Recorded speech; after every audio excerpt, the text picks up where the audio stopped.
Hi friends, welcome to cook with Gowri channel. இன்றைக்கி நம்ம பச்சை தக்காளியை வச்சு ஒரு சட்னி எப்படி பண்ணுறதுன்றதை தான் பார்க்க போகிறோம். இது உடம்புக்கு ரொம்ப நல்லது. ஸோ நார்மலாக நம்மளுக்கு க்ரீன் வெஜிடபிள்ஸ் உடம்புக்கு ரொம்ப நல்லதுன்னு சொல்லுவாங்க. அதே மாதிரி இந்த பச்சை தக்காளியும் உடம்புக்கு ரொம்ப நல்லது. இது எப்படி சட்னி பண்ணலான்றதை இந்த வீடியோவில் பார்க்கலாம். வீடியோக்குள்ளே போகிறதுக்கு முன்னாடி குக்கு வித் கௌரி சேனலை சப்ஸ்கிரைப் பண்ணாதவங்க மறக்காமல் சப்ஸ்கிரைப் பண்ணி வச்சுக்கோங்க. அப்படியே ஆல் பட்டனையும் ப்ரெஸ் பண்ணி வச்சுக்கோங்க. அப்போ தான் நான் போடுற அடுத்தடுத்த வீடியோவில் உங்களுக்கு நோட்டிஃபிகேஷனாக சேரும். ஓகே, வாங்க வீடியோக்குள்ளே போகலாம்.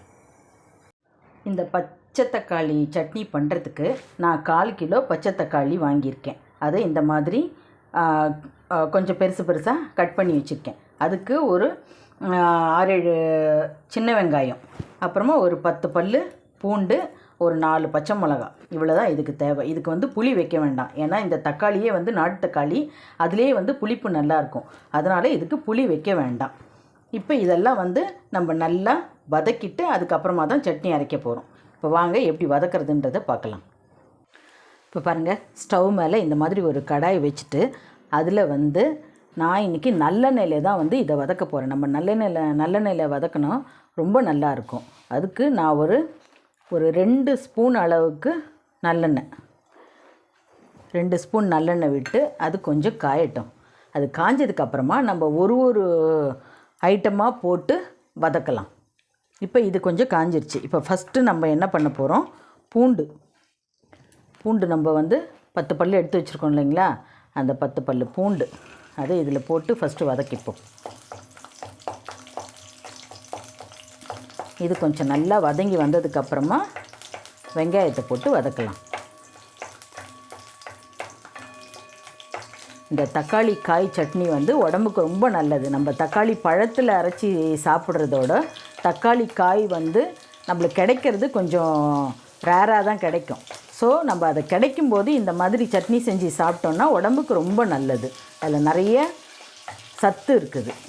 அதனால் உங்களுக்கு கிடைக்கும்போது நீங்கள் இந்த மாதிரி தக்காளி காய் சட்னியை அரைச்சி சாப்பிடுங்க. இது நம்மளுக்கு டிஃபன் ஐட்டம், இட்லி, தோசை எல்லாத்துக்கும் ரொம்ப சூட்டபுளாக இருக்கும். இப்போ பாருங்கள், இந்த பூண்டு கொஞ்சம் நல்லா வதங்கி வந்துருச்சு. இப்போ இதில் சின்ன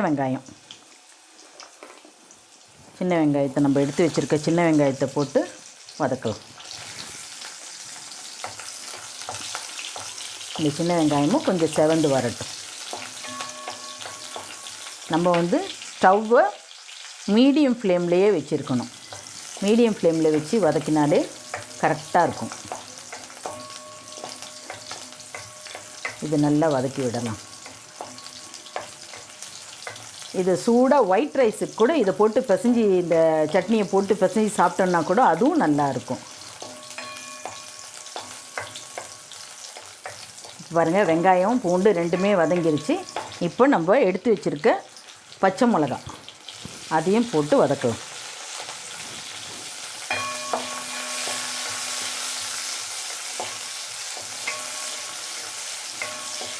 இதுக்கு புளி போட தேவையில்லை நம்ம, ஏன்னா நம்ம யூஸ் பண்ணுறது நாட்டு தக்காளின்றதுனால அதுலேயே புளிப்பு நல்லா இருக்கும்.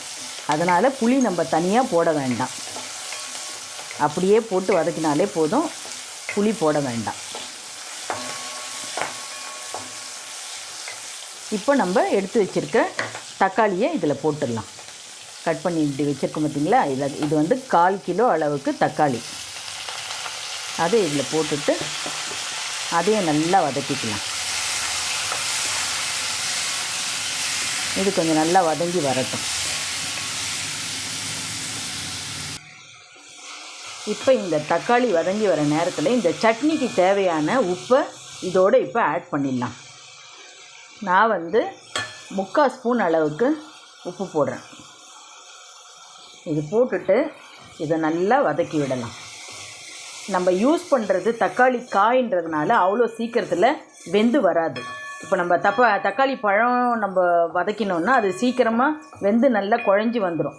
அதனால் இது கொஞ்சம் வேகணுன்றதுக்காக ஒரு 1/4 டம்ளர் அளவுக்கு தண்ணி ஊற்றி இதை கொஞ்சம் வேக வச்சுருவோம்.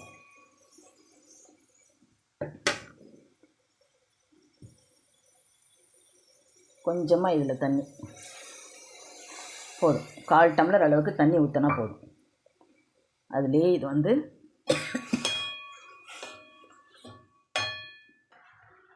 பாருங்கள் 1/4 டம்ளர் அளவுக்கு தண்ணி ஊற்றிருக்கேன் இதில். இதை வந்து அப்படியே கொஞ்சம் மூடி வைக்கலாம்.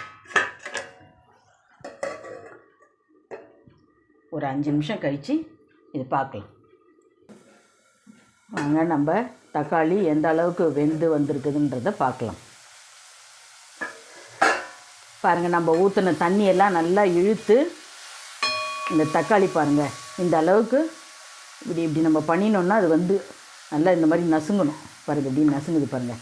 ஸோ இந்த தக்காளி வந்து நல்லா வெந்து வந்துடுச்சு.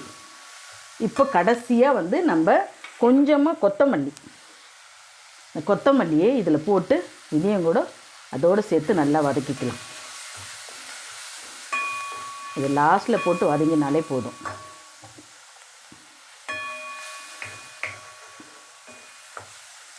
இதையும் நல்லா வதக்கிட்டு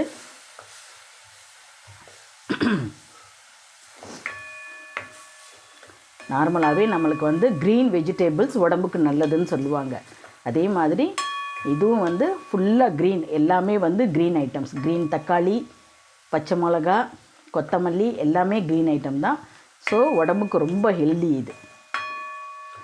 அதனால் இந்த மாதிரி பச்சை தக்காளி கிடச்சிதுன்னா நீங்கள் வாங்கி இந்த மாதிரி ஒரு நாள் சட்னி செஞ்சு சாப்பிட்டு பாருங்கள். ஓகே, இப்போ நம்மளுடைய எல்லா ஐட்டமும் நல்லா வதங்கிருச்சு. இப்போ இந்த ஸ்டேஜில் நம்ம ஸ்டவ் ஆஃப் பண்ணிடலாம். இதை வந்து நம்ம ஒரு தட்டில் கொட்டி நல்லா ஆறுனதுக்கு அப்புறமா மிக்சியில் போட்டு அரைச்சிக்கலாம். பாருங்கள், இந்த மாதிரி ஒரு தட்டில் கொட்டி இது நல்லா ஃபேன் காற்றுல ஆறுனதுக்கு அப்புறமா நம்ம மிக்சியில் போட்டு அரைச்சிடலாம். அப்புறமா என்ன பண்ணுறதுன்றதை பார்க்கலாம்.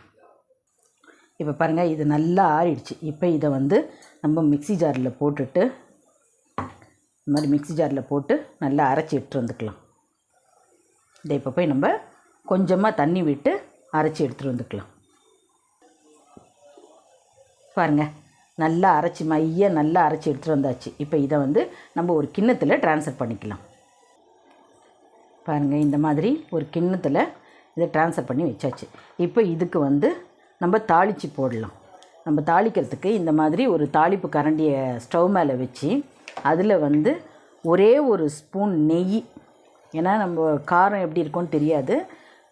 ஸோ ஒரு சிலர் காரம் அதிகமாக இருந்துச்சுன்னா நெய் விட்டு தாளித்தா அந்த காரம் அந்த அளவுக்கு தெரியாது. ஸோ ஒரே ஒரு ஸ்பூன் நெய்யும் ஒரு அரை ஸ்பூன் அளவுக்கு நல்லெண்ணெய், இது ரெண்டுத்தையும் ஊற்றி இதை தாளிச்சிக்கலாம். பாருங்கள், எண்ணெய் கொஞ்சம் நல்லா காஞ்சி வந்துடுச்சு. இப்போ இதில் வந்து கடுகு உளுத்தம்பருப்பு தாளிக்க போகிறோம். ஒரு அரை ஸ்பூன் அளவுக்கு கடுகு உளுத்தம்பருப்பும் ஒரே ஒரு காஞ்ச மிளகாவை இந்த மாதிரி 2ஆக உடச்சி வச்சுருக்கேன். இது ரெண்டையும் போட்டு நம்ம நல்லா தாளித்து இது வந்து நல்லா பொரிஞ்சு வரட்டும். இது நல்லா பொரிஞ்சு வந்ததுக்கப்புறமா கொஞ்சமாக கருவேப்பிலை, இது பாருங்கள், சும்மா ஒரு 4 கருவேப்பிலையை இந்த மாதிரி 2ஆக உடச்சி வச்சுருக்கேன். அதை வந்து இதில் போட்டுக்கலாம். இப்போ அவ்வளோதான். இப்போ ஸ்டவ் ஆஃப் பண்ண வேண்டியது தான். இப்போ இதை வந்து அப்படியே நம்மளுடைய இந்த சட்னியில் கொட்டிக்க வேண்டியது தான்.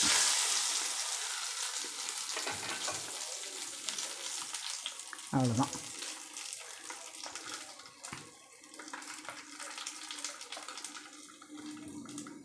அவ்வளோதான் ஃப்ரெண்ட்ஸ், நம்மளுடைய பச்சை தக்காளி சட்னி சூப்பராக ரெடி ஆகிடுச்சு.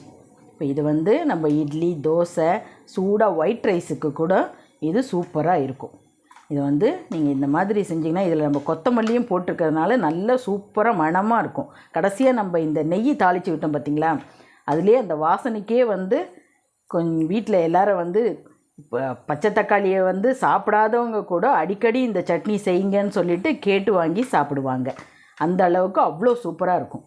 நீங்களும் உங்கள் வீட்டில் இதை ரெடி செஞ்சு சாப்பிட்டு பார்த்து எப்படி இருந்ததுன்றதை எனக்கு கமெண்ட்டில் சொல்லுங்கள். ஓகே, இப்போ இந்த வீடியோ வந்து உங்களுக்கு பிடிச்சிருந்துச்சுன்னா லைக் பண்ணுங்கள், ஷேர் பண்ணுங்கள். அப்படியே குக்கு வித் கௌரி சேனலையும் மறக்காமல் சப்ஸ்கிரைப் பண்ணி வச்சுக்கோங்க. அப்படியே அந்த ஆல் பட்டனையும் ப்ரெஸ் பண்ணி வச்சுக்கோங்க. அப்போ தான் நம்ம போடுற அடுத்தடுத்த வீடியோலாம் உங்களுக்கு நோட்டிஃபிகேஷனாக வந்து சேரும். ஓகே ஃப்ரெண்ட்ஸ், நெக்ஸ்ட் வீடியோவில் பார்க்கலாம். பை.